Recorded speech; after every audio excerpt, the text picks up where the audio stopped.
Mhm. So, welcome, Tim, and nice to meet you. Thank Hi, you so Luciana. much for your time. Oh, you're welcome. Thank you so much for your time and for this conversation first, and then for your warmly yes that we are going to make a Bulgarian gatherings for Bulgarian participants in the 11th of November. Lovely. So, yeah. So I would like to just ask you a few questions. Yeah, sure. What is the story behind the name Tim? How long do you want it to be? Well, You want a long story or a short story? Because of course, as everyone, you like. because some people have a long story and some have a short. Mm. So I grew up in Cambridgeshire, north of Cambridge, in the flatland that's called the Fens. It's very much like Holland. If you've ever been to Holland. Yes, I've been. It's just like Holland. It's all reclaimed land from the sea. It would flood every winter. And so it's absolutely flat, featureless, very empty. And although I went to university and I moved away, I'm back where I was born. In fact, I'm speaking to you now from the house where I was born. That's so lovely. This is my mum's house, and here I am. So my dad died about 5 years ago, and my mum's still quite fit, but I'm kind of her carer. So I spend quite a bit of time here with her. Lovely. So as a boy, I was very, I couldn't sit still. I was very hyperactive, which is ironic now because I hardly move. But as a boy, I was very much into sport or anything active, outdoors. I was never indoors really. And so I loved sport. My dad was a professional footballer. My older brother was a professional footballer. And so, of course, I wanted to be a professional footballer. And I wasn't quite good enough to be a professional footballer. And so I thought, how could I get paid to do sports all day? And so I decided to be a PE teacher. And so that's when I went to university and studied sports science. And I was a PE teacher for 20 years until injuries more or less stopped that. And then I was a classroom teacher. I taught geography. And then I taught religious education. Interesting. And philosophy and ethics. And became more of a thinker, really. I guess the philosophy and ethics made me, I was always a questioner, even as a child. I was always asking why. Those really annoying children who, when they're told to do something, wanted very good reasons why that, or why do people do things? Well, that doesn't make sense. And so I was always a questioner. And I think with the philosophy, the questioning became more intense. I was married quite young. I've got 2 grown-up daughters from my first marriage. And then I got divorced and I remarried, and I've got 2 small sons, 5 years old and 1.5 years old. Cute.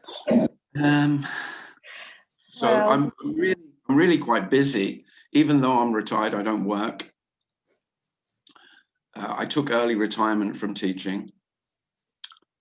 I see. And now, sporting wise, because my legs are not very good, they're just good enough for walking, but not running. I used to play a lot of football, tennis, a lot of sport in general. And now I just play golf. So I love golf. I play golf at least twice a week. Lovely. So basically, which is not, as most people say, well, that's not very spiritual, is it? I went, oh no. Yes, that's what that was I'm supposed to say. Yeah.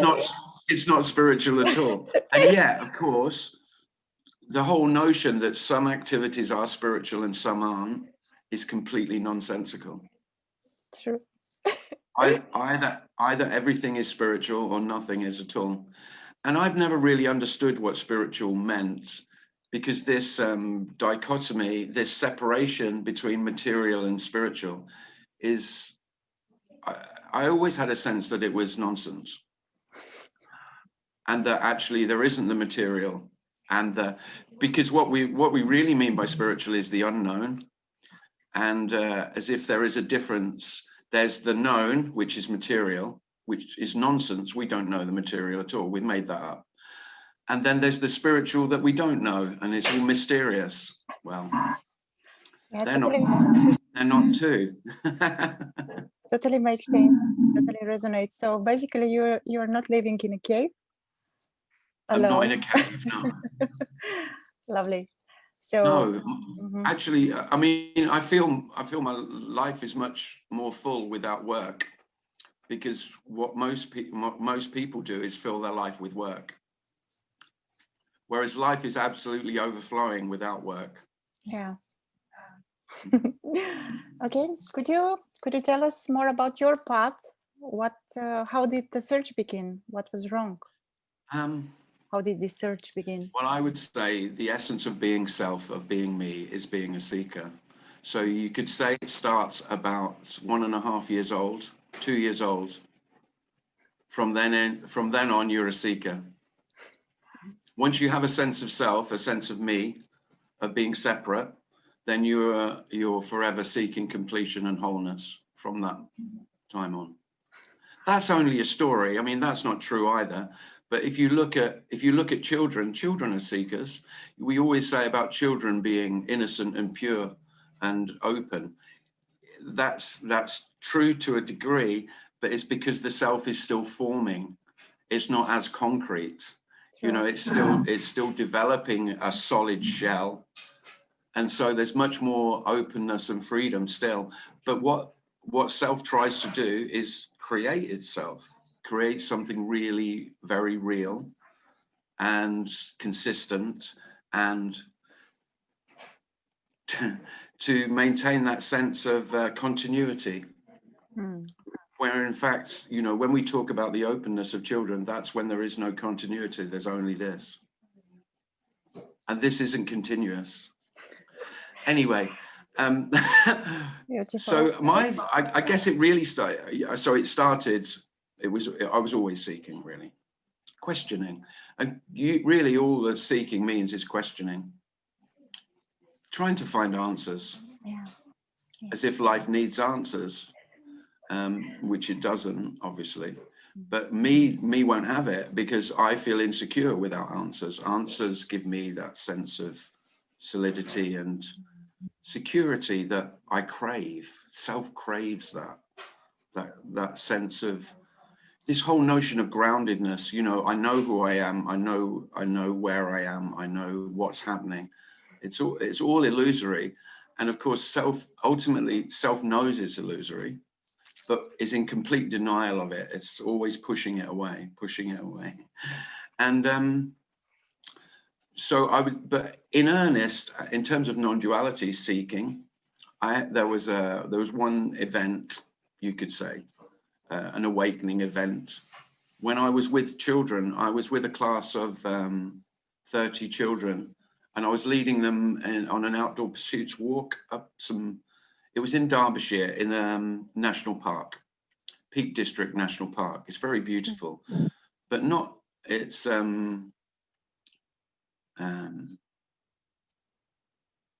so we were walking, just hiking really, and we were walking up an escarpment, a slope that was rocks and trees. It's now, the actual place is now the opening page of my website. I thought that would be amusing, so I went up there this summer to revisit. It became my special place because this special event happened. And it's quite funny because I mock the whole notion of special events, and yet I've put that on my website. And the irony of it is not lost on me or some other people who know me quite well. But as I walked up, and I've got 30 kids trail behind me. There simply wasn't any separation, and it was glaringly obvious. And I'd read a bit about spiritual awakening experiences. I knew a tiny bit. And I'd heard about the veil being lifted, this veil, this illusory veil being lifted. And that it was absolutely obvious that that's when people were trying to describe the veil being lifted, the veil was lifted. And there was no time. And the rocks and the trees, I actually knew the rocks and the trees. It was very obvious that I was the rocks and the trees, and I knew them, and they knew me. In essence, there wasn't the rocks and the trees and me, there was whatever there is.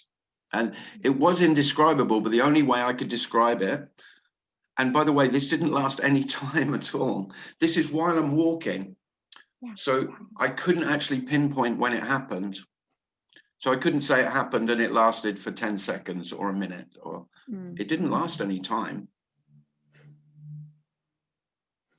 And yeah, it was completely, well, I was never the same again, in that it was like, okay, it's very obvious. That's undeniably, it's undeniably how this is. It's undeniably how life is. And of course, as soon as I was back separate as me and really felt embodied again, all I could do was try and make sense of it. So although I said, when I described it and I wrote it down, I tried to tell other people, of course, as well, because it's so wonderful. So this wonderful news to tell people, and I'm not joking, even the people I thought would be, wow, not interested at all, no one showed any interest. I can imagine. It's completely blown my mind. It's literally mind-blowing. There's no, and it was, I couldn't escape from it, even though it was obvious it hadn't happened as well. That's the other thing. Although this had happened, it was really obvious it hadn't happened. And so I tried to express this to other people and no one was interested. So then I realized, okay, I'm the only one who's interested in this. And then it became an obsession. And then I was an obsessive seeker. And of course, once I found what I'd call radical non-duality, speakers like Tony Parsons, Lisa Cairns, I probably resonated more with her than anyone else initially. Well, I listened to everyone. I bought every book. I had a massive library. I've now given all my books to my friend, who's still a seeker. He had everyone. Yeah, so I was a really good Amazon customer, buying everything. And then I'd spend all my evenings, I was still teaching, and spending all my evenings on YouTube. So when people listen to me or come to me and say about it, you know, that all I do is listen to YouTube, I went, oh, that's very familiar. Yeah, it sounds familiar also. My wife called me a non-duality porn addict, and she said she really wished that I was just like a normal bloke and just watch porn rather than this non-duality nonsense. At least she could understand why I would do that. And the one thing about this, if it bites you, if you are bitten,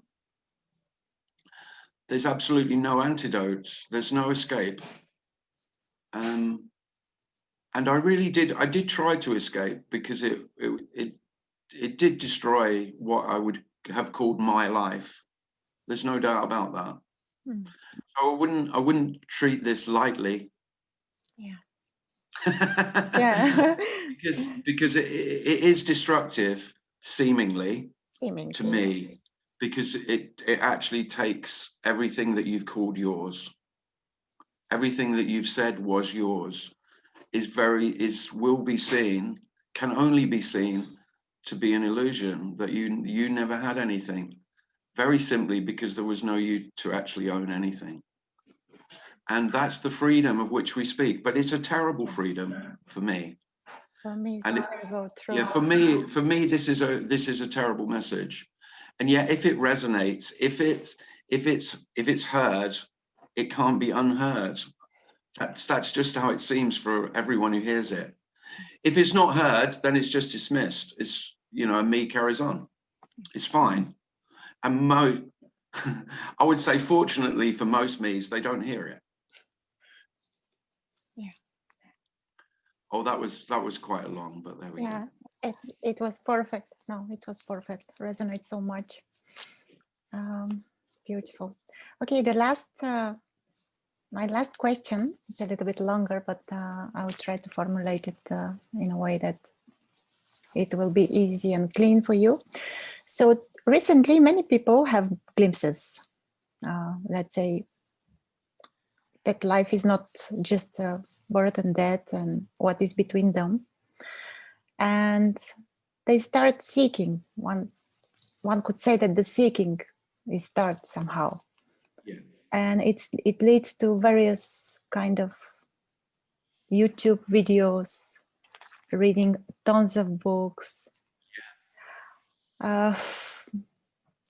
looking for many and trying many practices, and one could say astrology or numerology or religion also, meditations and so forth and so forth. But and it seems like this seeking never ends. You are jumping like from one thing to another thing, one teacher to another teacher. Yeah. So my question basically is there something called an awakening? And does seeking drop when this awakening happens? Is anything happen at all? Well, I've just described mine, so I can't say no then, but I will say no anyway, because the answer is yes. In the story, it seems that way. Really, no. No. Because really, I mean, there is only, so there's, because of course awakening can seem to happen, just as the story I've just told you about Tim's apparent awakening. But it might be obvious, it might be, that what seemed to happen didn't really happen anyway. And so, and then of course, then that's when the seeker may become really desperate, and there may be despair, because while it's happened, it can happen again, can't it? Yeah. And that's really all we're talking about as a seeker is, okay, I've had a glimpse of reality. Wow. And it was wow. It was wow. It was amazing. And I want it back. That's it, really. It's no different to going to a party, and you went to a great party and you were as high as a kite. You weren't even taking drugs, but it was just amazing. The buzz, the atmosphere, it was wow. And what do you do from then on? You go to more parties looking for that again. Well, of course, that never was. You'll never find that again. There isn't a that to find. So the seeking is always futile, because you're seeking what has happened. And there isn't anything that has happened. So you can't find it. And I think that's the terrible dilemma as a seeker. And almost awakening or glimpses or whatever because for me, I use the word awakening for that sense of the veil being lifted, an experience of revelation, you could say. Something has been revealed. You don't know what, you can't put it into words really, but there's a revelation. And then there's a seeming loss of what has been revealed. And because it was so incredible, literally incredible, because incredible means not understandable, you can't know it. You don't know what's happened. But then you go in search of it, as if you do know what it was. I mean, and there is, as though there was that to find again. So you go back to the place, you go back to the speaker where they have you. Maybe it was in someone's presence, so that someone becomes special. You go back to the place, that place becomes the special place. So it's in that place, not in this place. Mm-hmm. It's in that person, not in that person.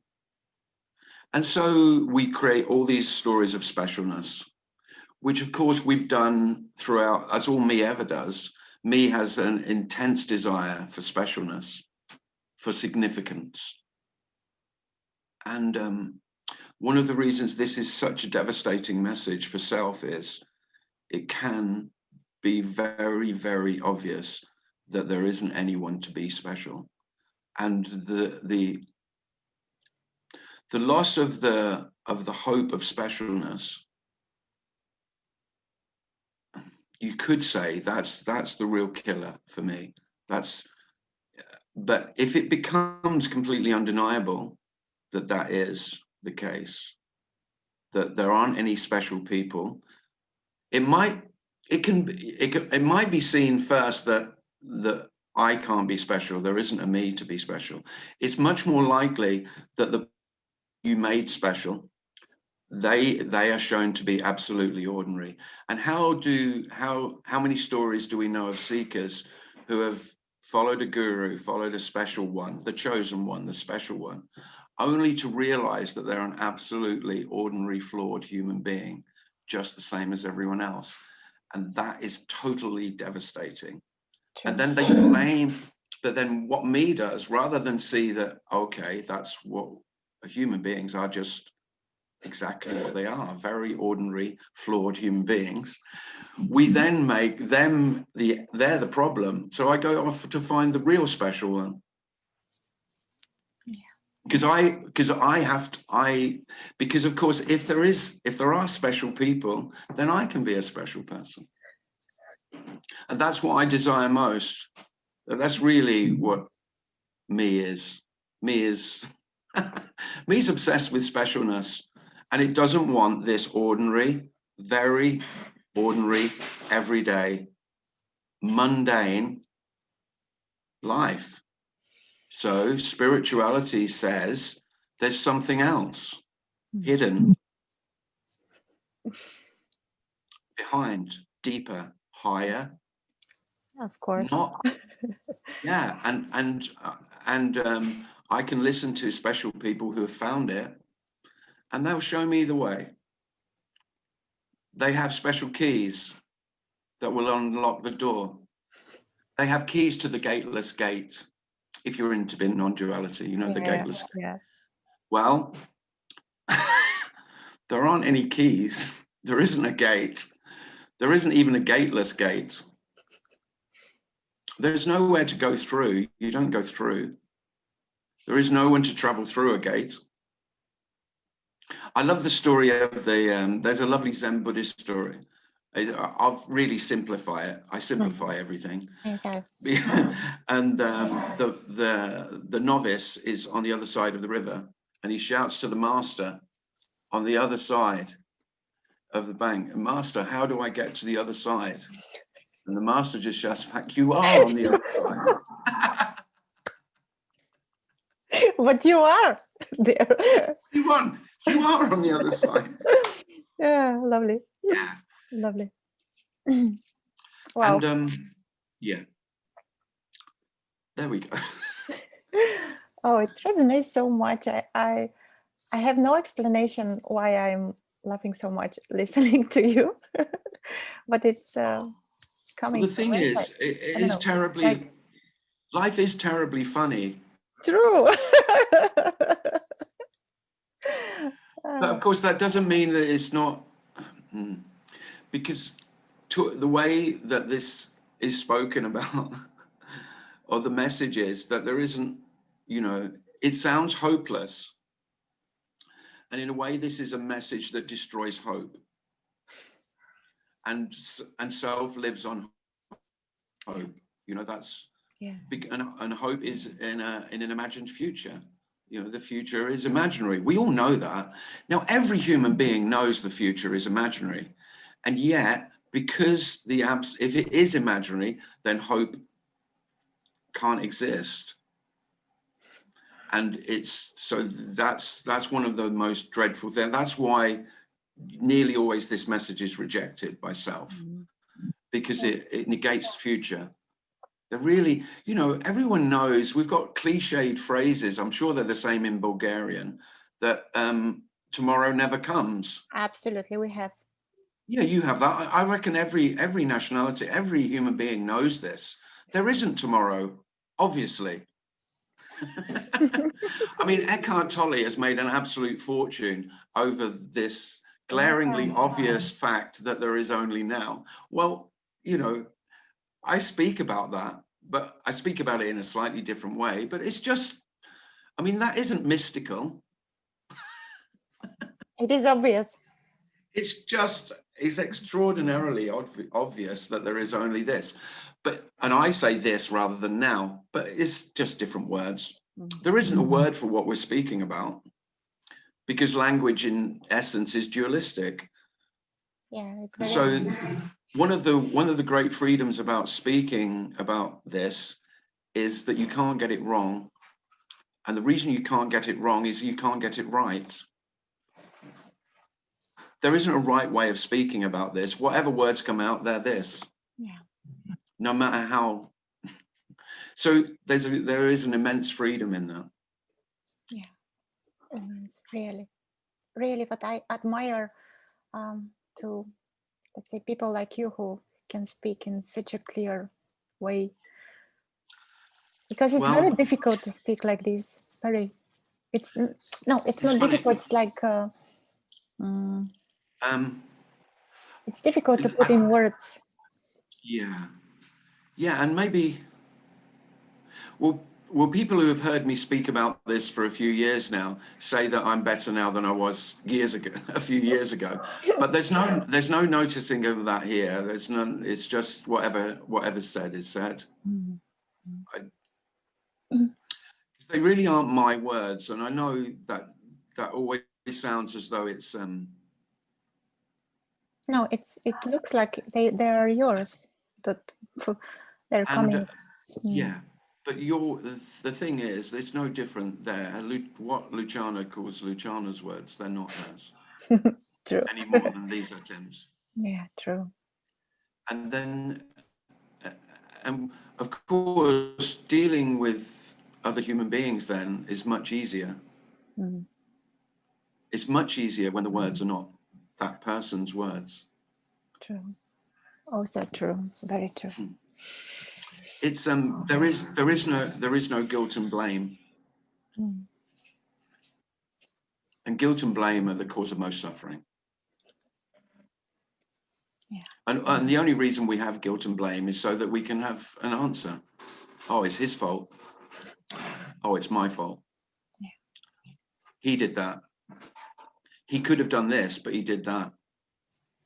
Well, the very simple message is he couldn't have done other than he did. There was no one actually choosing it. Yeah. And again, that's another reason self usually rejects this straight away, because I need responsibility. Otherwise, how can I make sense of the world? Who am I going to blame? Because really, I've either got to blame myself or some other people or God. Yeah. You know, I think the reason we have God is because so we can blame somebody. Somebody's got to be creating this. It can't be totally wild and free. That would be anarchy. Well, believe it or not, anarchy is freedom. They're one and the same. Yeah. But a lot of seekers say they want freedom. That's what they're seeking, but they're not. They're actually seeking specialness. That's also true. Disguised as freedom. Freedom is completely ordinary. Mundane. I like this word very much in English. Yeah, the mundane. And of course, the mundane is the extraordinary. The mundane is the wonder. everything is wondrous. Mm. I don't quote many people, but Einstein said either everything is a miracle or not. I think it's Albert Einstein. Because in his later life, he became very mystical, like many great scientists. So they spend their life trying to answer all the great questions, and then they realized that it was all for naught. Don't get me wrong, they answered some really difficult questions and were very clever, but it mattered little, and he became very mystical in later life. And of course, science didn't like that. And he said, either everything is a miracle or nothing. Everything is a miracle. Absolute miracle. Yeah. Oh, Tim, I can't wait.